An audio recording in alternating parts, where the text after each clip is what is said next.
The gentlewoman from Puerto Rico, Ms. Gonzalez-Colon, for 30 minutes. Thank you, Madam Speaker. I ask for unanimous consent that all members have 5 legislative days to revise and extend their remarks and to include additional material on the subject of this special order.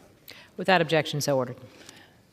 Madam Speaker, I rise today joined by a good group of colleagues and legislators here in the House to commemorate the 105th anniversary of granting the U.S. citizenship to the people of Puerto Rico and to reaffirm our commitment to full equality for the island's 3.2 million Americans, which can only be achieved through statehood. And many people will ask how long we've been part of the United States. After the Spanish-American War, before that, Puerto Rico was part of Spain. And after the Spanish-American War, we became a possession, a territory of the United States. In 1898, then in 1906, President Theodore Roosevelt called on Congress to confer American citizenships to Puerto Ricans. Legislation was introduced to those effects between 1912 and 1913, which was supported by President William Howard Taft and then the Wilson administration. President Wilson had even campaigned in 1912 on a promise to ensure U.S. citizenship for Puerto Ricans.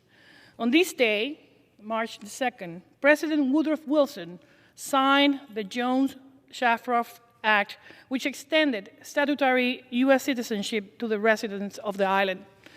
While the Jones-Shafroff Act will not be the last time Congress acted on a question of citizenship. Actually, then in 1940, the Nationality Act conferred birthright citizenship to persons born in Puerto Rico. The signing of the 1917 law cemented our relationship as an integral part of the United States. For 150 years, Puerto Ricans have been proud American citizens, and we have contributed greatly to this country in every field of endeavor. We even have Supreme Court judges, a lot of entrepreneurs, and many others in many areas. We proudly upheld and defend the ideals that define our nation, including more than 235,000 Puerto Ricans who have honorably served in the U.S. Armed Forces, fighting side by side with our fellow citizens from the States. Yet, despite our contributions, despite our long-standing commitment to the values that come with being an American citizen, the reality is that we are still not equal. That's the reality of Puerto Ricans every day. And then you have 3.2 million Americans living on the island and more than 5 million living on the mainland. That tells you that because of the current territorial status, Americans in Puerto Rico lack full voting representation in this Congress.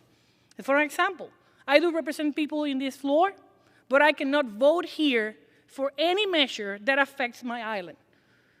I do the job of at least 4 members of Congress. We do not have senators that can be the voice of Puerto Rico because they are not elected on the island. And yet, we need to apply all federal laws to the island, but without having a say or a vote on each of them. Our people cannot vote for our president, our commander-in-chief, and we have no say in the federal decision-making process, which impact every aspect of our lives. Even though we are U.S. citizens and the federal government can and often does treat the island unequally under federal laws and programs, and while it is true that Congress could pass legislation today to address some of those disparities, it is similarly true that any future Congress could undo such efforts. And when you revise our Constitution, specifically, territorial clause of the U.S. Constitution, Article 4, Section 3, it says specifically that the Congress shall have the power to dispose and make all needful rules and regulations respecting the territory or other property belonging to the United States. And yet we are the most powerful nation on earth, still having a colony in the Caribbean for more than 105 years. And that's the reason, because we are a territory, we will be always at Congress' mercy. And as a territory, we will never truly enjoy the same rights and responsibilities as our fellow citizens in the states. Only statehood can guarantee our full equality as U.S. citizens. And that's why the people of Puerto Rico have voted to reject the current territorial status, not once, not twice, 3 times in a row, and to be admitted as a State of the Union, most recently in November of 2020, when a clear majority, an absolute majority of the people, 73% of the people voted on that election. Of those 73% of the people who voted, 53% voted for statehood. That's an absolute majority. So you don't have any delegates, you don't have any mail. This is direct votes, in-person votes of the people of the island asking for a statehood. Even statehood got more votes than any politician on the island. Statehood got more votes than any political party on the island. So that means that's the biggest consensus ever on the island 3 times in a row. And as we commemorate 105th anniversary of our American citizenship, it is crucial that Congress act to end Puerto Rico's undemocratic territorial status and to respond to our vote for equality through statehood. I'm proud to have partnered with Congressman Darren Soto, our brother from Florida, to introduce bipartisan legislation to achieve this, using H.R. 1522, the Puerto Rico Statehood Admission Act, that will make a formal offer of statehood. Never before Congress even asked the people of Puerto Rico whether we want to continue as a territorial colonial status or we want to achieve statehood or independence. This will be the first time ever this question will be made to the people on the island coming from Congress in a binding process. Same thing happened in Hawaii, same thing happened in Alaska. They were asked a simple question: you want to become a State of the Union, yes or no? That same question was a referendum we held locally in Puerto Rico by the local laws with that majority. And to say that this bill will make a formal offer of statehood, outlining a clear process to enable the island's admission into the Union, and should it be ratified by Puerto Rican voters in a federally sponsored yes or no referendum. Having said that, I think it is time, it's long overdue, that we resolve the Puerto Rican unfinished democracy business.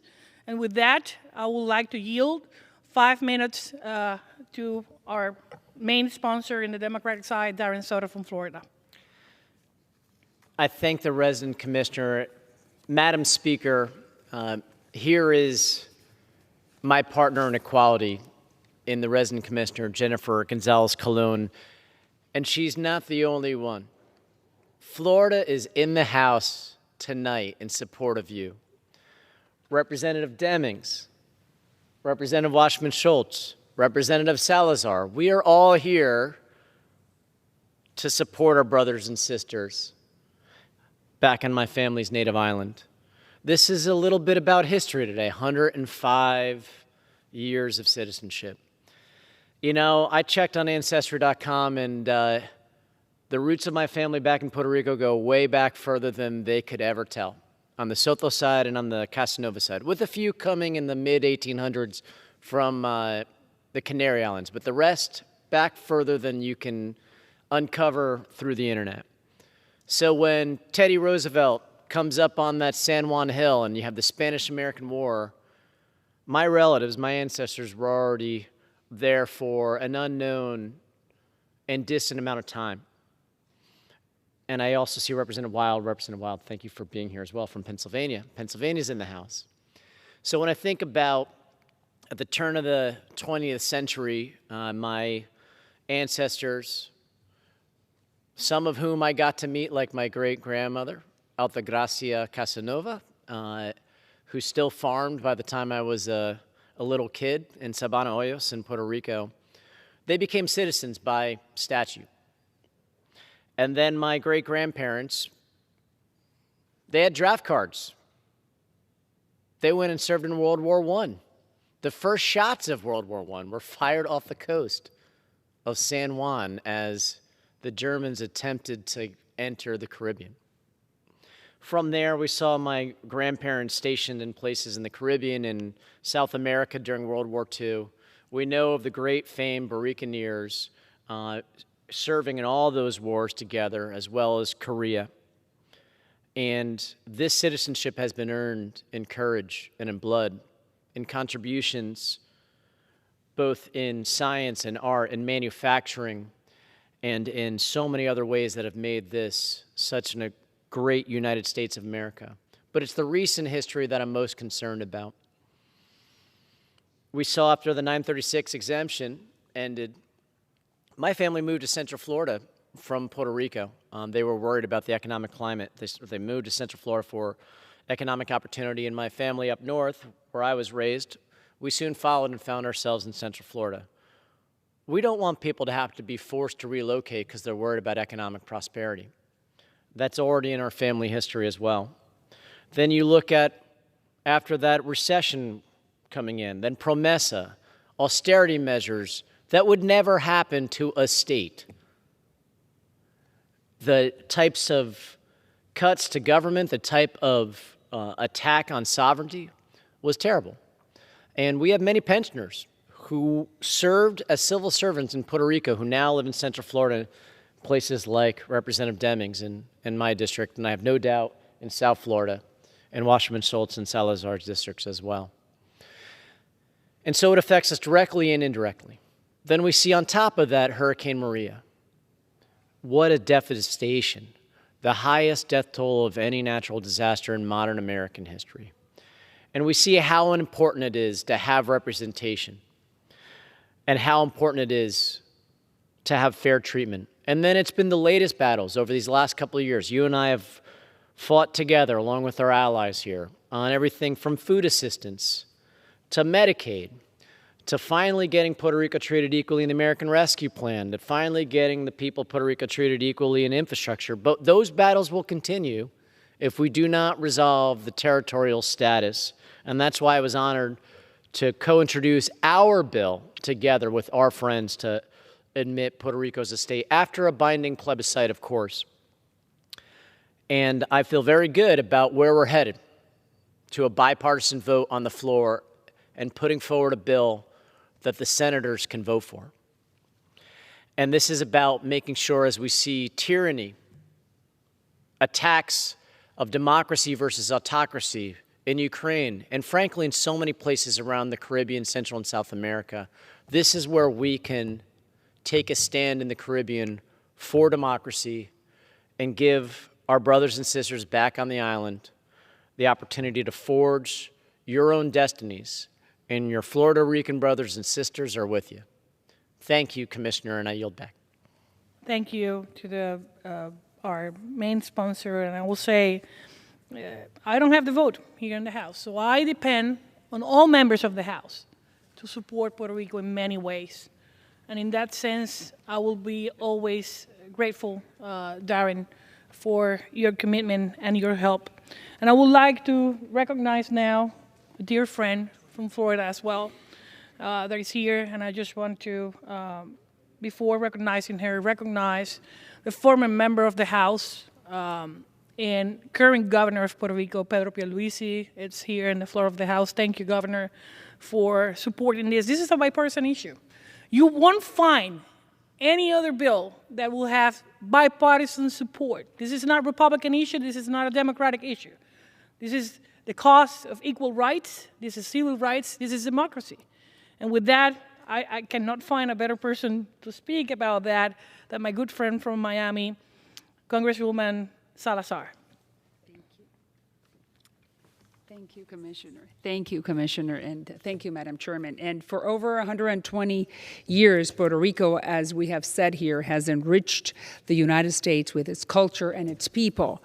The beautiful island of Puerto Rico that I know so well is the jewel of the Caribbean.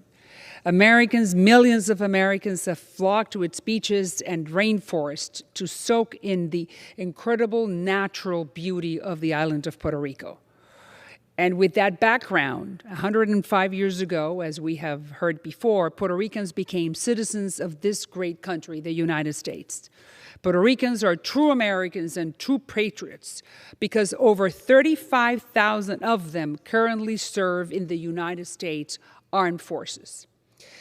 235,000 Puerto Ricans are veterans who have served alongside their fellow countrymen from the mainland.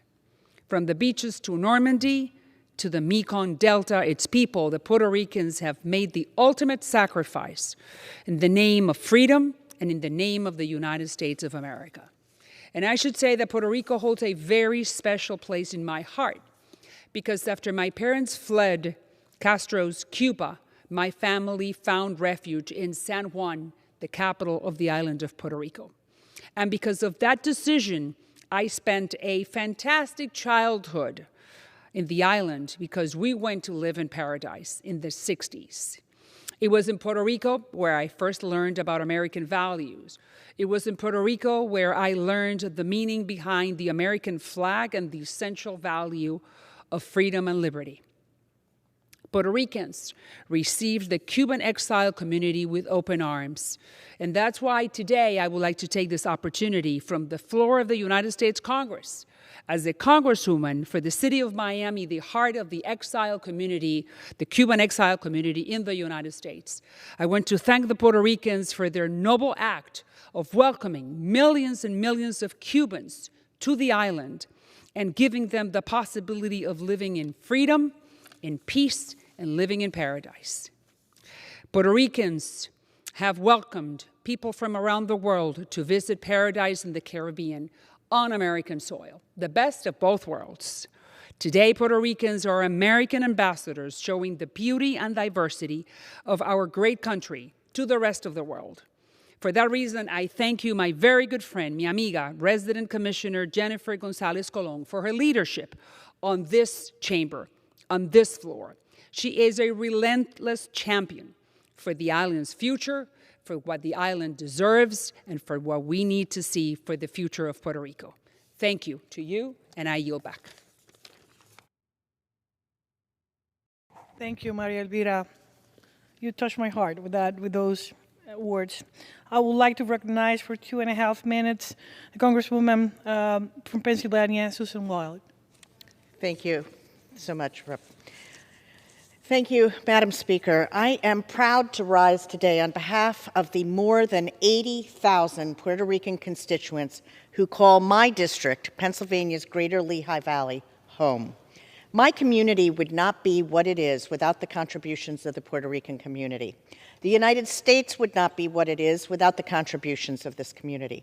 Every aspect of our national legacy, our cultural and artistic heritage, our groundbreaking discoveries in science and technology, the dynamism of our economy, and the strength of our armed forces has been shaped indelibly by these fellow citizens.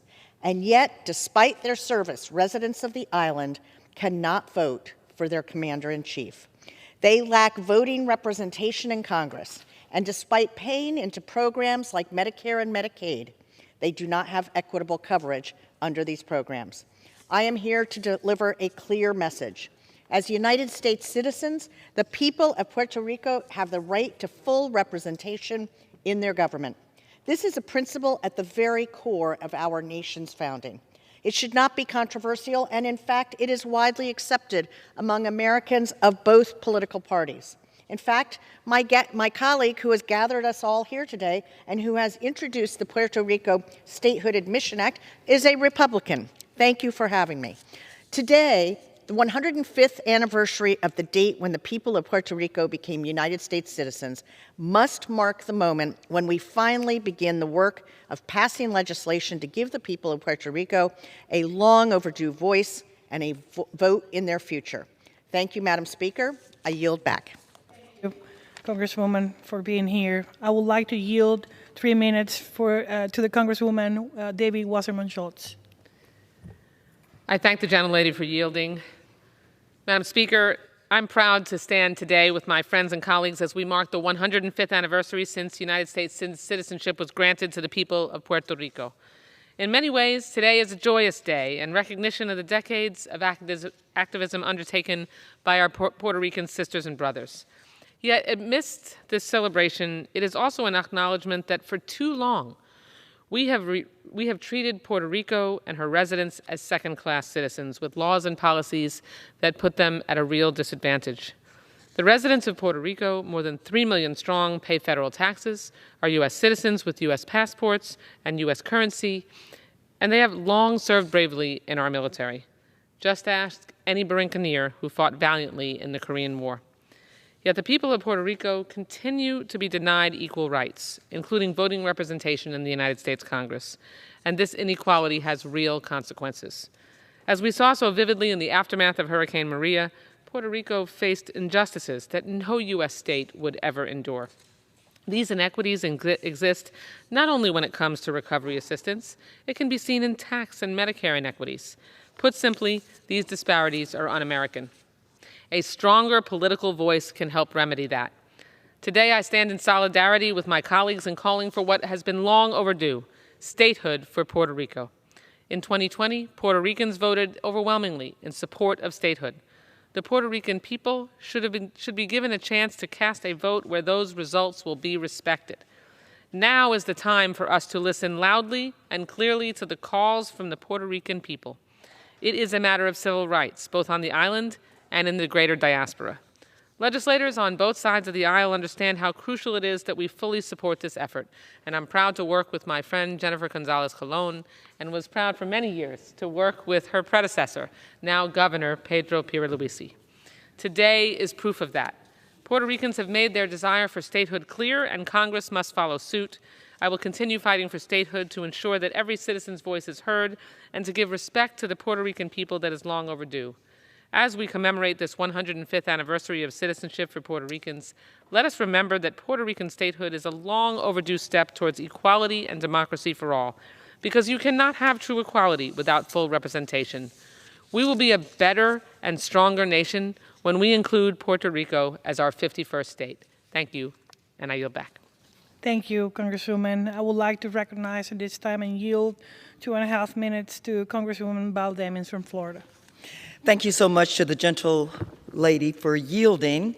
Madam Speaker, we are a government of the people, by the people, and for the people.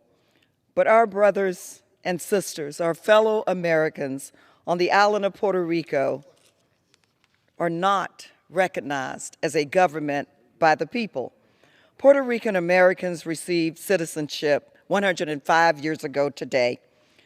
But if we are going to truly be the land of the free, we must make good on America's promise to be a government of the people for all people. We need to be who we say we are. We need to be the country where every voice, every person matters. For over a century, the residents of Puerto Rico have been treated as second-class citizens within our country. It is un-American and it is unjust. Second-class citizens, not only in their vote, but also in health care, senior assistance, and the child tax credit. This is wrong. Today, on the 105th anniversary of citizenship for Puerto Rico, it is time for us to stand up yet again and declare that equal rights are an American value, that fairness and justice are American values, and that the Americans on the island of Puerto Rico must have justice, must have fair treatment, and must have statehood. We fought this year to ensure that the residents of Puerto Rico would start to receive equal treatment on federal programs like Social Security, Medicare, and the child tax credit. This fight is not over, and we are not giving up. Yet even with the weight of this fight for a century, I feel optimistic. In fact, I feel better than I ever have before. Puerto Ricans have spoken with a clear voice, with a fair and open vote, and demanded that it is time for full representation. I am grateful for the leadership of Congresswoman Gonzalez-Colon and Congressman Soto on this issue, and I look forward to continuing to work in Congress until we get this done. Thank you, Madam Speaker, and I yield back. Thank you, Congresswoman Demings. I will ask, Madam Speaker, how much time do I have remaining? The gentlewoman has 5 minutes remaining. Thank you. You heard many of the members of Congress supporting this quest of Puerto Rico's rights, civil rights, democracy rights to vote. And sometimes people forget the contributions people of Puerto Rico has made to this great nation, contributions that we feel proud of, like 9 Puerto Ricans Medal of Honor recipients, Private First Class Fernando Luis Garcia, Master Sergeant Juan Negron, Private Demencio Rivera, Private Miguel Ángel Vera, Private First Class Carlos Lozada, Staff Sergeant Conde Falcón, Captain Euripides Rubio, Specialist for Hector Santiago, Captain Humberto Roque. And I can speak about many others that historically Puerto Rico has ranked among the top U.S. jurisdictions in terms of per capita military service. It is estimated that more than 18,000 Puerto Ricans served our nation during the World War I, 65,000 Puerto Ricans during World War II, 61,000 during the Korean War, 48,000 during the Vietnam War, 10,000 during the Gulf War, and 25,000 during Operations Enduring Freedom and Iraqi Freedom. And yet, just last week, we got 300 more that are already in Poland with the current situation in Ukraine. That's the patriotism Puerto Ricans feel about this nation. And why all those soldiers never receive the same benefits from being in the military when they come back home. Why they should be treated differently, with even programs that do not apply to them, and they cannot vote for their commander-in-chief. Even this Congress gave them the Congressional Medal of Honor to our Vorincaners, the 65th Regiment that fought in Korea. But yet, they cannot vote for their commander-in-chief. And over 1,200 U.S. citizens of Puerto Rico have died while serving, paying the ultimate sacrifice in defense of America's freedom, while lacking full voting representations and equality back home. Defending freedom, defending democracy around the world, but not having them back home. Our island is proud and rich in tradition of military service, and I think today thousands of Puerto Ricans serve on active duty and reserve all branches of the U.S. Armed Forces. Approximately 4,800 currently serve in the Puerto Rico Army and National Guard, and since 9/01, they have carried out over 16,000 deployments, more than 34 states of the Union. Over 90,000 American veterans call Puerto Rico home.